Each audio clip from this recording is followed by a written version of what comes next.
오늘은 살자와 죽을 자의 차이, 살자와 죽을 자의 차이라는 제목으로 말씀을 상고합니다.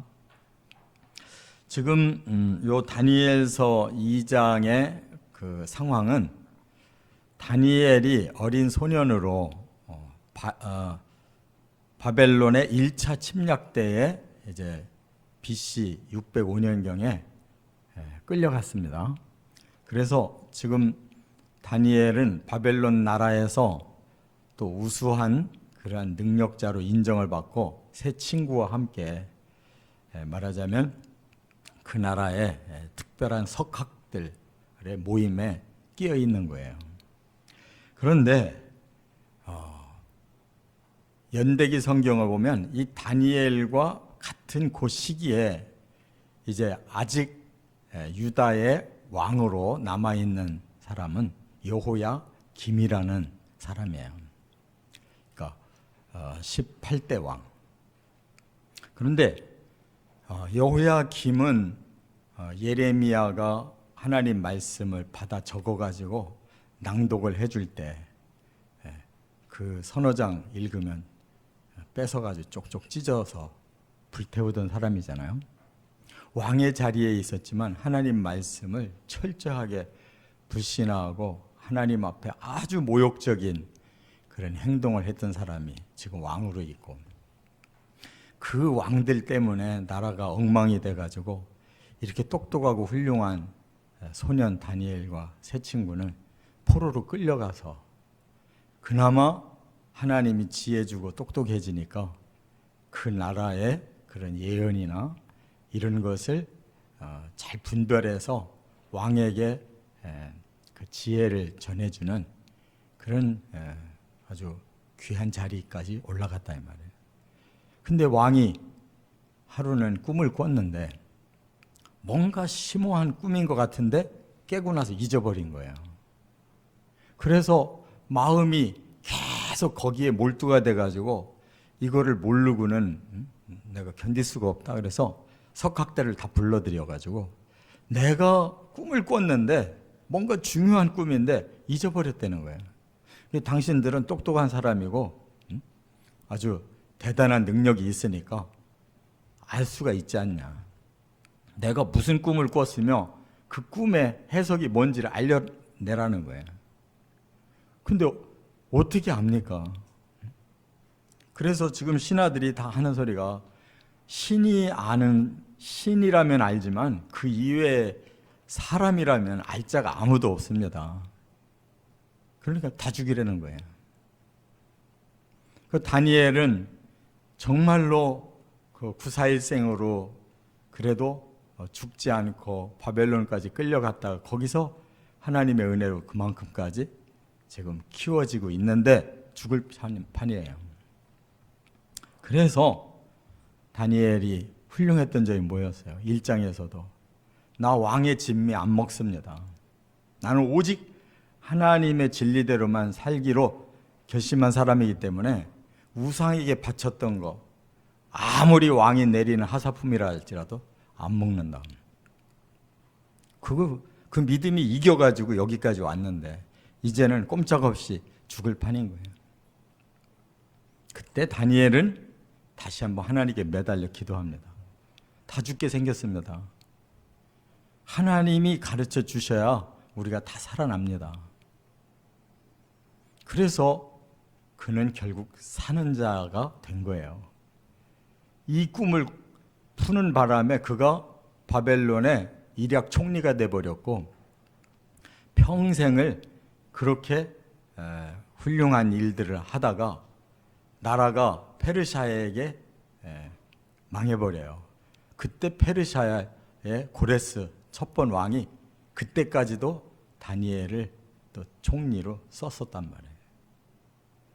그런데 그와 똑같은 상황에서 여호야김은 왕이 됐는데 나라를 다 망쳐먹었을 뿐만 아니라 자기 꾀를 가지고 정세를 분석해가지고 계속 애굽 편을 들다가 그가 바벨론의 2차 침략 때 붙잡혀서 결국은 죽게 됩니다. 그러니까 아무리 사람이 똑똑해도 자기를 자꾸 의지하고 자기 생각을 자꾸 내세우며 살려고 하는 사람은 스스로 죽음의 코너를 찾아가는 거예요. 그러나 다니엘처럼 생명을 완전히 하나님께 바치고 하나님이 쓰시는 데에 철저하게 믿음으로 순종한 사람은 그 위급한 상황에서도 살아나고 오히려 시대를 빛내는 인물로 쓰임받았다, 그 말이에요. 살자와 죽을 자는 자기 선택에 달려있다는 것을 오늘 본문에 말씀하는 거예요. 그래서 세 가지로 말씀을 정리합니다. 첫째, 우리가 읽은 다니엘 2장 1절부터 23절까지는 죽음의 위기에서 하나님의 섭리를 체험했다는 거예요, 다니엘은. 그러니까 하나님께서 이렇게 억울한 죽음을 죽게 하실 리가 없다고 믿은 다니엘은 하나님 이게 무슨 뜻입니까? 하고 물어본 거예요. 그러니까 하나님께서 이런 꿈을 해몽하는 능력을 주시고 너 왕 앞에 가서 담대하게 말해라. 우리 하나님 일러준다고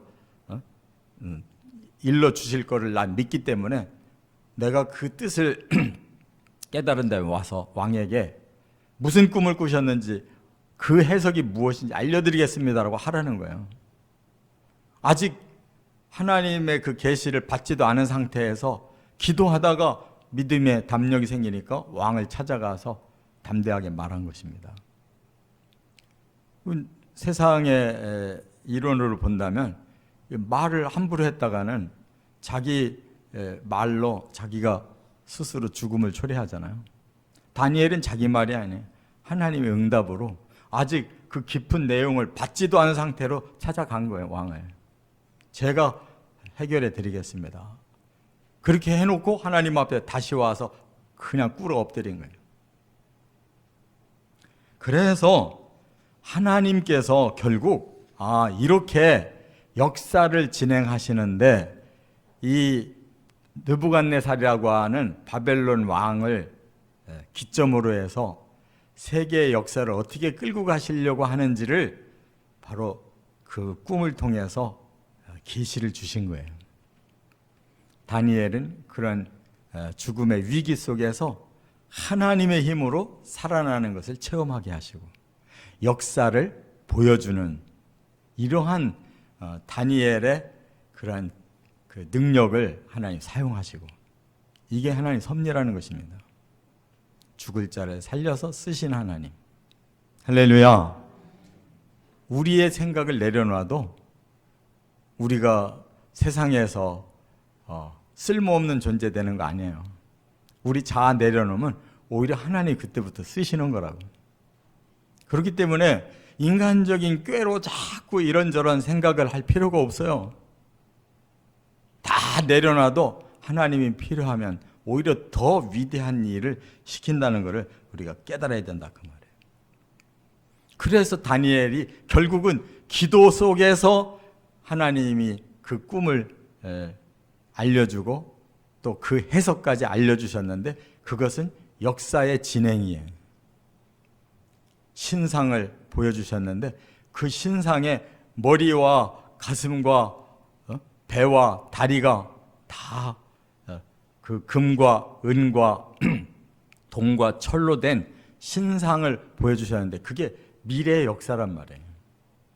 금은 바벨론과 그 왕을 말하고 또 은은 페르시아 나라를 말하고 또 동은 바로 헬라 나라를 말하고 또 밑에 철은 로마 시대를 말하고 그 발에 철과 흙이 섞여 있는 것은 바로 분열 시대를 말하고 마지막에 한 돌이 날라와서 그 신상을 바닥을 치니까 밑둥을 치니까 신상이 와르르 무너지고 그 위에 돌이 가득하더라. 그거는 마지막 그리스도의 세계를 말하는 거란 말이에요. 이 종말까지를 다 예언한 거예요. 다니엘에게 그 미래를 계시해 주신 거란 말이에요. 얼마나 위대해. 이처럼 우리는 우리 머리로 모든 걸 자기가 붙들고 이리저리 한다고 해서 되는 게 아니에요. 우리 머리는 비워놓고 하나님의 영을 받기를 소원할 때, 하나님이 필요할 때 지혜 주시고, 필요할 때 능력 주시고, 필요할 때 깨달음 주시는 거예요. 그때 순종하면 우리 힘으로 갈 때는 갈짓자로 가도 하나님 힘으로 갈 때는 직진으로 가는 거예요. 그래서 역사 속에 여호야김은 천하의 매국노가 돼버리고 말았지만, 그가 왕노를 잘못해서 이렇게 어렸을 때부터 포로돼서 죽을 위기 속에 빠졌던 그 다니엘과 세 친구는 그 시대의 국제적인 인물이 돼서 역사를 하나님께서 계시해 주시는 그런 해안을 가졌던 사람이 됐다는 말이에요. 두 번째, 2장 24절부터 49절이 바로 다니엘을 통해 주신 미래 계시라는 거예요. 제가 앞에서 간단히 말씀을 드린 것처럼 느부갓네살 왕은 말하자면 하나님께서 두 번째 제국의 왕으로 세운 거예요. 아수르 제국이 북이스라엘을 먹고 나서 망했잖아요. 이제 바벨론은 유다를 먹고 나서 망하는 거예요. 그러니까 잠시 하나님이 징계의 방망이로 쓰셨을 뿐이지, 선민을 더 사랑하시는 하나님이 그 선민을 통해 앞으로 성경을 완성시키고 메시아를 보내고, 또 그 선민의 마지막에 인류 구원의 예표로 쓰시려고 남겨놓는 선민을 바벨론이 쳐서 멸망시킨다고 바벨론을 더 이뻐하시겠냐고. 선민을 멸망시킨 바벨론도 하나님이 쳐버리는 거예요. 바로 제국 중에 가장 짧은 역사밖에 못 누린 것이 바벨론 나라야. 70년에 끝장난 거라고. 그러니까 아수르가 아무리 강대해서도 북이스라엘을 치니까 망하고, 바벨론이 아무리 강대해도 유다 나라를 쳐서 멸망시키니까 바로 망한 거란 말이에요. 이와 같이 그가 신상의 금머리에 해당되는 그러한 그 시대를 제패한 존재지만, 바로 그 시대는 은혜 시대로 넘어간다는 거예요. 그래서 페르시아가 훨씬 더 긴 몇백 년의 역사를 페르시아가 그 지배를 합니다. 그리고 그 다음에 바로 동해 시대가 왔는데, 그게 헬라 시대. 헬라 시대가 또 몇백 년이 가게 됩니다. 그리고 예수님 오시기 직전에 로마 시대가 BC 5, 60년대에 세계를 제패하기 시작하면서, 바로 예수님이 태어나실 그때에는 이스라엘까지도 그 로마의 속국으로, 그래서 거기 총독이 와서 지배를 하고 있을 때, 예수님은 가난한 그 갈릴리의 나사렛 출신이기 때문에 자기의 선조 조상의 그 본적으로 호적하러 베델에 내려왔다가 거기서 마구간에서 태어나시잖아요. 로마 제국의 산하의 한 마구간에 태어난 예수가 뒤에는 어떻게 된다고 그랬어요? 로마가 분열되고 그 역사의 종말에는 그 그리스도가, 로마 시대의 그 학정 속에 태어나서 마구간에서 출생한 예수가 돌이 돼서 온 천하의 끝을 내시고 그리스도의 나라를 세운다는 것이, 그게 예언이라는 말이에요. 지금 그렇게 되어 가고 있고, 이 종말에 이 세상은 분열이 돼서 뭐 다 자기들 중심으로 세상을 움직이니까 결국은 이 세상은 멸망하는 거예요. 악한 사탄이 그걸 노리고 바로 이 세상을 이렇게 분열시키는데, 그리스도가 2000년 전에 오셔서 복음으로 다시 하나님의 나라를 세우고 계시는데, 완전히 지금 둘로 갈라졌잖아요. 하나님이냐 사탄이냐. 사탄의 거짓 낙원이냐, 하나님의 진짜 낙원이냐. 정말 사탄의 영원한 지옥 불못이냐, 하나님의 영원한 천국이냐. 이거밖에 남은 게 없는 거예요. 그런데도 그리스도인들이 왔다 갔다 하나님과 사탄을 넘나들고 있어요. 왜? 자아가 살아나가지고 세상도 하나님도 둘 다 잡고 싶은 거예요. 그게 우상숭배고 그게 음녀라는 거예요. 아예 안 믿는 사람은 음녀가 될 수가 없습니다. 한 길만 가니까. 믿는 사람이 음녀가 되는 거예요.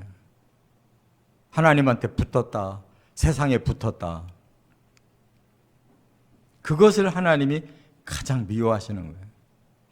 예수님이 가장 초점 맞추고 책망했던 대상들이 바로 그들이었단 말이에요. 바리새인들, 서기관들, 율법사들, 제사장들, 공회 회원들, 지도자들이 그따위 짓을 했단 말이에요. 이렇게 큰 신상의 비밀은 그 시대부터 종말까지를 보여주고 있다는 거예요. 그래서 다니엘서가 위대한 거예요. 아직도 결론이 안 난 상태를.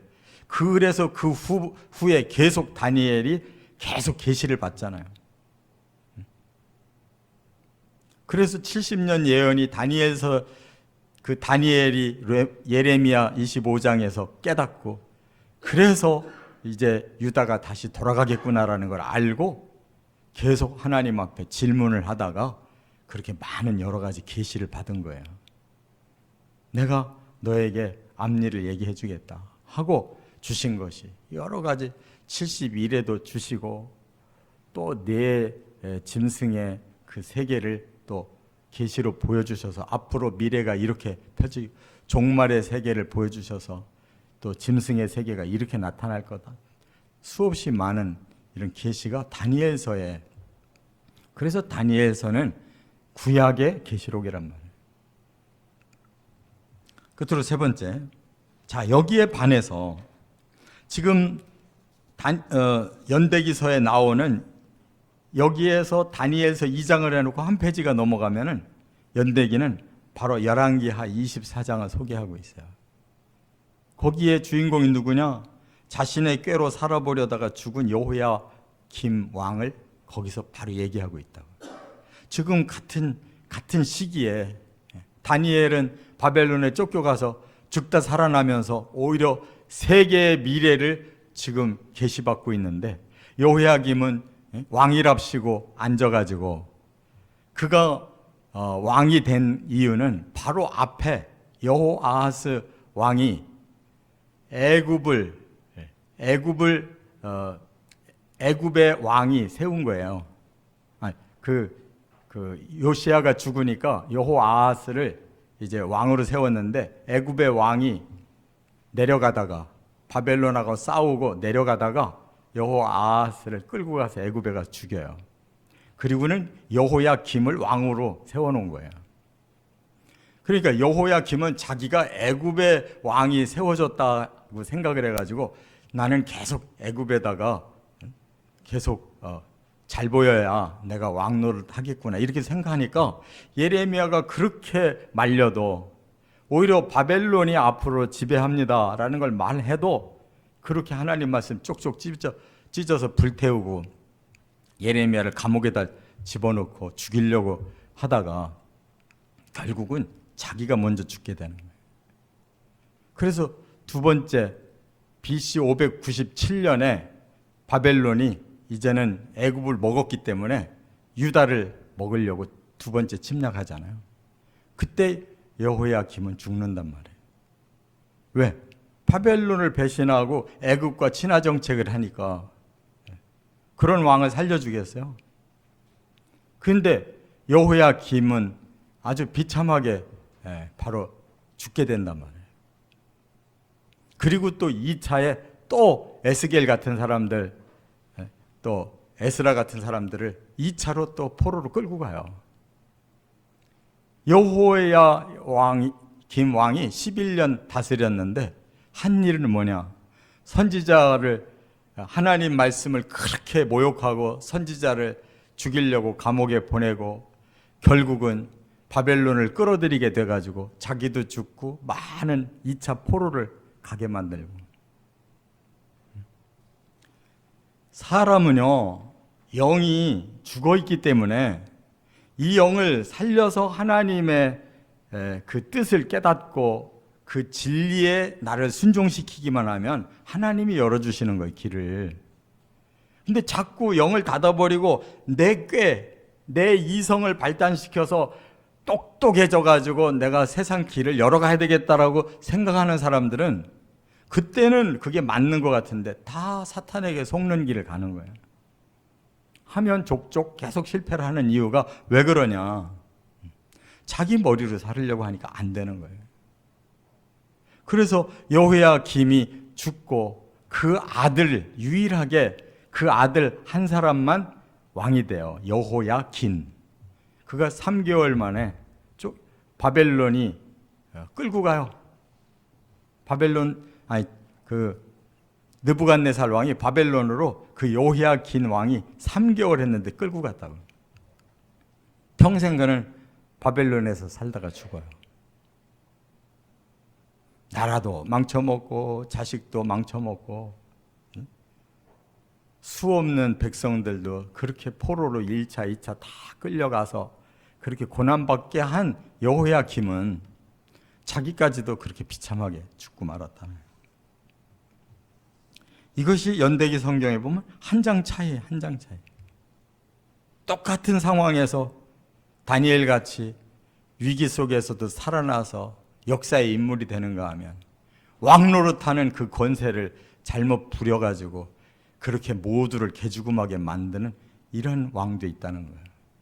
이 세상에 이렇게 두 종류가 살고 있는 거예요.